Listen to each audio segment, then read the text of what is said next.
Salut à tous, c'est Davy, content de vous retrouver pour cette nouvelle vidéo dans laquelle je vais vous parler de l'application Vivi, VE. Je vous mettrai le lien de l'application dans la description sous la vidéo pour ceux que ça intéresse. Donc qu'est-ce que Vivi? Vivi, c'est une application de collection digitale, hein, c'est-à-dire que vous savez qu'on peut faire des collections de tout et n'importe quoi dans le monde physique, et bien là, on va pouvoir faire exactement la même chose de manière digitale, de manière virtuelle, entre guillemets, avec évidemment les avantages du virtuel, c'est-à-dire qu'on aura accès notamment à de la réalité virtuelle et on pourra disposer de collectibles, d'objets de collection qui sont par exemple animés. Alors il n'y a pas que des objets de collection de type super-héros, voilà, ou autres personnages voilà, un petit peu connus dans le monde du cinéma ou autre. On a aussi ce qu'on appelle des comics, hein, c'est-à-dire des bandes dessinées de super-héros, mais aussi des bandes dessinées voilà, de Mickey, enfin de Disney, ce genre de choses. Il y a aussi des œuvres d'art. Euh, donc, pourquoi je vous parle de ça? Étant donné que moi, je suis pas du tout collectionneur à la base, hein, j'ai pas du tout de collection, voilà, en physique, si vous voulez. Simplement parce que je suis tombé sur cette application il y a un certain temps et que bah, j'ai complètement adhéré au principe et que c'est très addictif. Alors, le principe, si vous voulez même, de cette application, à la base, c'est la collection. Hein, c'est voilà, on emmagasine différents items et puis voilà, on est content de les avoir.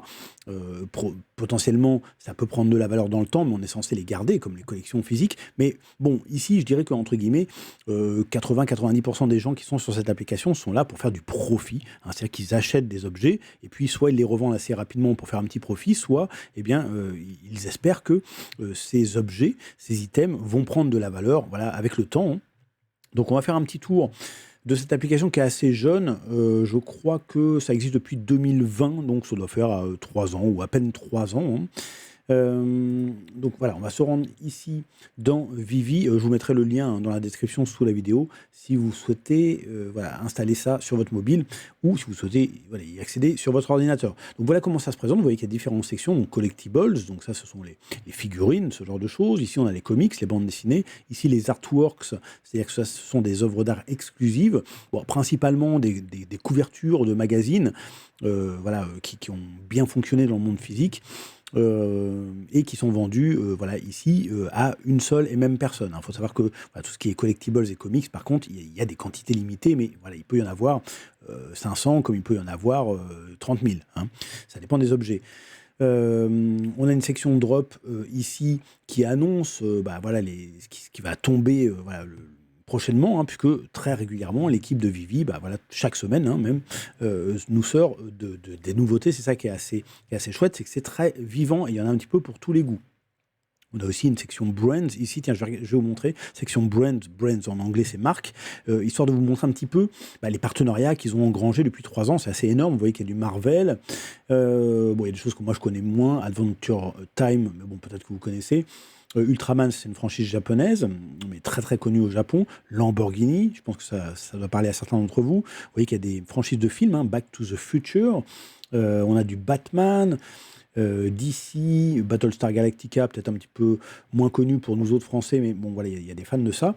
Donc, il y a pas mal de Marvel, mais il y a aussi d'autres choses. Par exemple, Brian Viveros, c'est un artiste. Donc, des artistes qui, en original, ont une certaine notoriété. Hein, c'est pas n'importe qui vient sur l'application. Ron English également, un artiste qui est assez populaire. Franchise de film Chucky. On a du Coca-Cola. Donc vous voyez que c'est vraiment très très divers. Disney, je vous fais passer un petit peu, hein, Voltron, pareil, franchise japonaise, avec des robots, je crois que c'est une série, il me semble. Ghostbusters, Guardians of the Galaxy. On a des items aussi assez rares. Par exemple, Howard the Duck, ça ne va pas vous parler, mais les Américains connaissent. C'est un personnage de chez Marvel, aussi étonnant que ça peut être. Évidemment, c'est pas un Captain America ou autre, c'est une sorte de canard, mais qui a des facultés assez intéressantes. Et voilà, il y a eu quelques films, je crois, autour de Howard the Duck, et donc voilà, c'est un petit peu emblématique, on va dire. Vous voyez qu'il y a Hulk, bon bref, il y a plein de choses. Il y a aussi des timbres dans l'application, des objets de collection, voilà, asiatiques. Bref, il y a de quoi faire plaisir à pas mal de monde, du James Bond, du Pixar, voilà, des œuvres d'art un petit peu particuliers, comme celles que font Patrick Hughes, celle qu'il fait en réverspective. C'est une manière d'aborder l'art, voilà, un peu en 3D qui est assez sympa. Bon bref, je ne vais pas m'étendre là-dessus, hein. Vous visiterez par vous-même un petit peu l'appli si ça vous intéresse, mais c'est pour vous montrer qu'il y en a un petit peu pour tous les goûts. Et l'appli est très bien faite. Bon, pendant un moment, elle était un petit peu buggée. Là, de plus en plus, bah voilà, les bugs sont réduits et l'appli répond de mieux en mieux. On a un moteur de recherche qui est assez performant, même s'il peut manquer encore certaines choses. Il faut savoir que il y a un métaverse qui est prévu et qui doit sortir cette année, qui va donner encore plus de valeur, évidemment, à tous ces objets de collection et qui pourra amener bah, des choses supplémentaires. C'est-à-dire qu'on pourrait avoir de la gamification derrière, par exemple. Euh, Qu'est-ce que je peux vous montrer ici? On va peut-être vous montrer un petit peu ce qu'il en est au niveau des objets de collection, voilà, au niveau des figurines, un petit peu la manière de ce que je vous ai fait pour les brands, hein. Si jamais ça vous intéresse, hein, d'en savoir plus sur Vivi, d'avoir des astuces, par exemple, pour mieux acheter, pour faire des bonnes affaires, etc., savoir faire de l'achat-revente, c'est quelque chose que je peux vous présenter potentiellement sur cette chaîne. Donc n'hésitez pas voilà, à me le faire savoir dans les commentaires et je vous ferai d'autres vidéos sur Vivi, hein. Moi, c'est voilà, une application sur laquelle je vais très régulièrement. Bah, vous voyez qu'il y a même du Rambo. Et je vous montre un petit peu comment ça se présente. Donc ça, c'est les derniers drops, hein. Je vous montre un petit peu ce que ça peut donner, même graphiquement. Donc là, on a une image qui est statique, mais vous voyez que c'est précisé animé plus son. Donc effectivement, ici, on va avoir bah, une statuette voilà, qui va être animée, c'est-à-dire qui va tirer avec son arc, hein, donc Rambo dans une pose un petit peu iconique, hein, et avec du son. Là, pour le coup, il n'y a pas de musique, ça pourrait être de la musique, mais on va avoir le bruit de l'arc. Alors, bon, moi, je ne veux pas trop m'aventurer à bouger ici, parce qu'avec le logiciel de capture vidéo, ça risque d'être un petit peu lent, mais on peut faire bouger un petit peu l'angle, etc. Je vais double-cliquer pour vous montrer l'animation. Voilà, donc vous voyez qu'on a une animation qui est assez sympa, même si ici, c'est assez réducteur, parce que si vous regardez la même animation sur votre mobile, déjà, ce sera plus fluide, et en plus, vous aurez un décor de jungle derrière, en sachant qu'en plus, via le mobile, vous avez la réalité augmentée, c'est-à-dire que vous pouvez faire apparaître vos collectibles bah, n'importe où, sur votre bureau, où vous le souhaitez. Bref, ça offre une autre dimension, si vous voulez, hein, c'est vraiment le futur de la collection. Bon, je ne sais plus si je vous l'ai dit, mais moi, je ne suis pas du tout collectionneur à la base, mais c'est vrai que j'ai complètement adhéré à ce concept. Et une fois qu'on commence à investir là-dedans, bah, on a du mal à s'arrêter. Il y a plusieurs manières, hein, si vous voulez, d'investir dans ces collectibles. Tiens, je vais revenir ici pour vous montrer un petit peu aussi les comics, hein, c'est-à-dire les bandes dessinées. Il y a plusieurs façons. On peut très bien revendre rapidement, on peut très bien faire du long terme. Il y a plusieurs techniques. Encore une fois, je peux vous parler de tout ça dans de futures vidéos. Donc, il y a plein de comics. Il y a un système aussi qui va s'appeler le MCP, un système de points qui va permettre d'avoir plus facilement des drops, parce que le problème, c'est que bah, souvent, dès que c'est un drop intéressant, dès qu'un nouveau personnage, une nouvelle BD intéressante sort, par exemple, si c'est une BD qui est très connue dans le monde physique, qui vaut des centaines de milliers d'euros ou de dollars, bah évidemment, ça va intéresser beaucoup de monde. Donc, du coup, s'il y a que, je sais pas moi, 5000 exemplaires, bah, ça va partir très très vite en une seconde, hein. Donc, vous n'avez même pas le temps d'en choper un.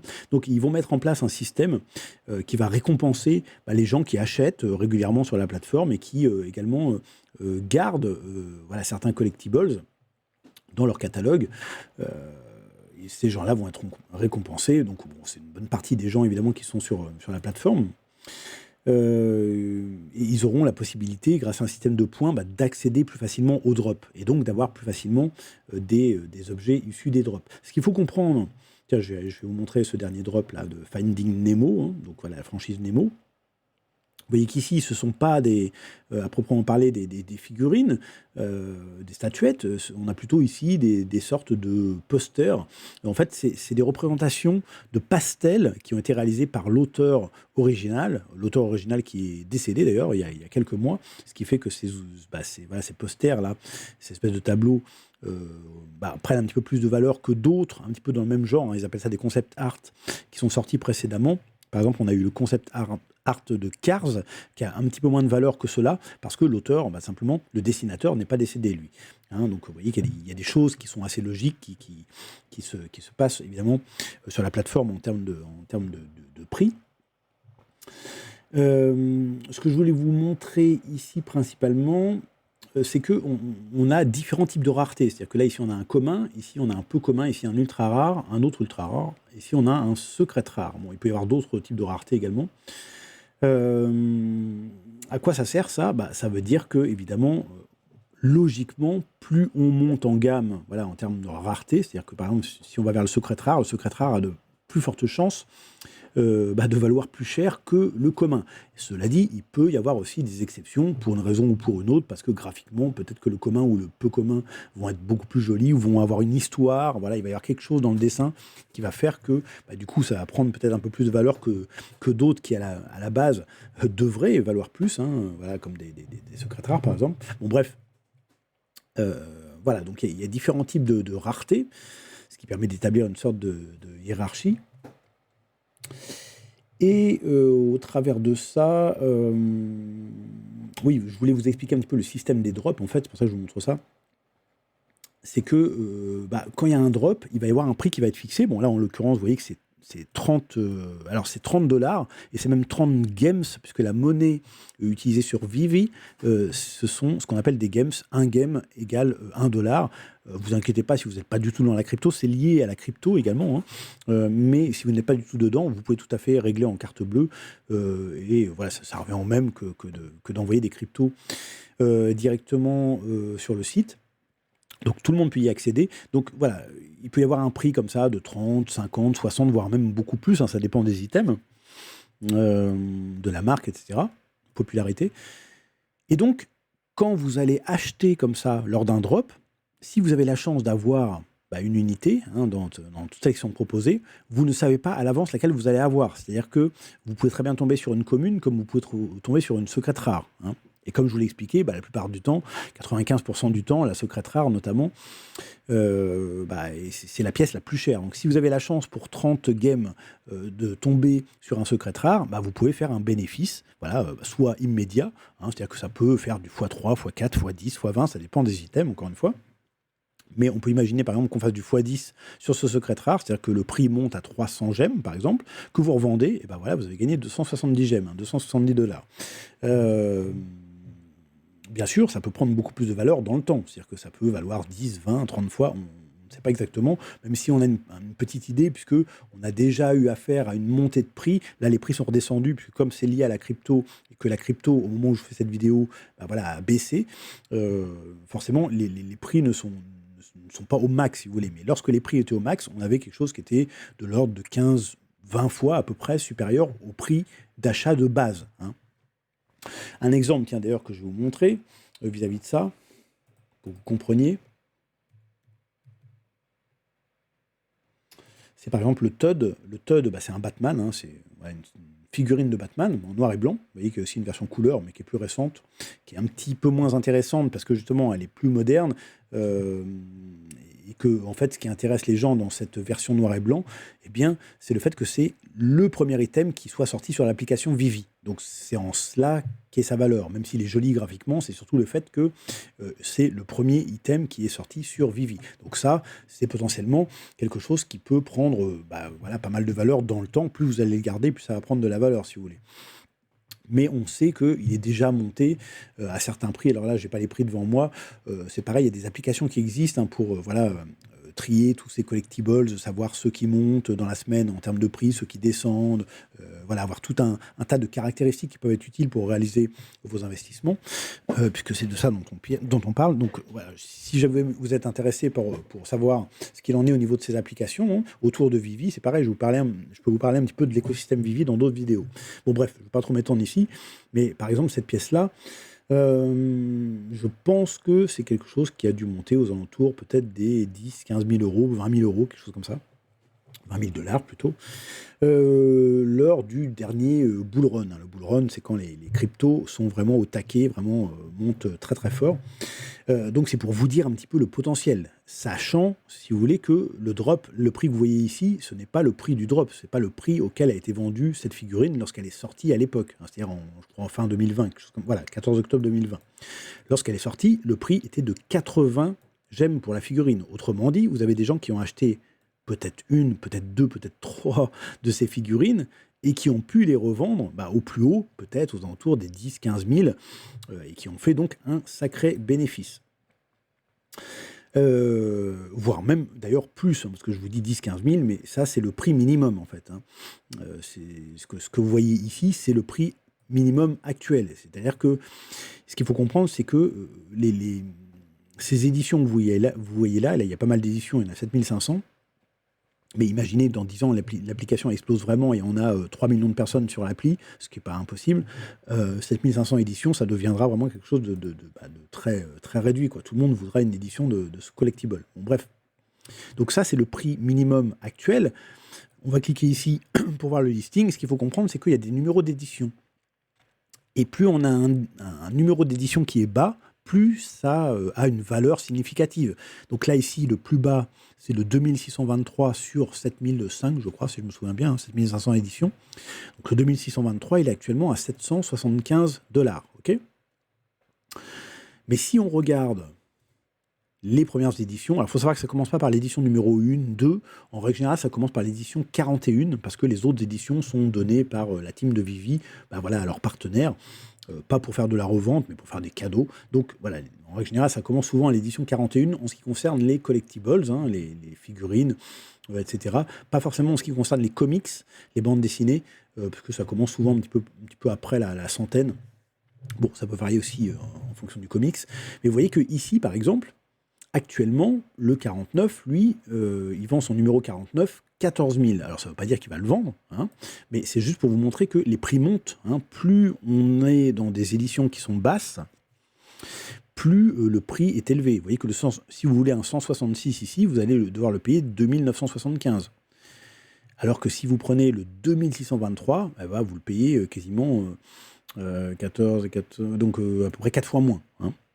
Mais ce qu'il faut bien comprendre, c'est qu'évidemment, vous pourrez gagner plus d'argent potentiellement avec une édition qui est mieux placée qu'avec cette édition-là. Par contre, il y a des stratégies, c'est-à-dire qu'on pourrait se dire, plutôt que d'acheter une seule édition haute, j'en achète par exemple 2 ou 3, et puis je les revendrai au fur et à mesure. J'attends pas forcément que tout vienne au taquet, comme ça je peux les vendre au fur et à mesure et même me rembourser, me garder quasiment une édition de côté pour moi que j'aurais eu gratos en fait, en revendant les deux autres.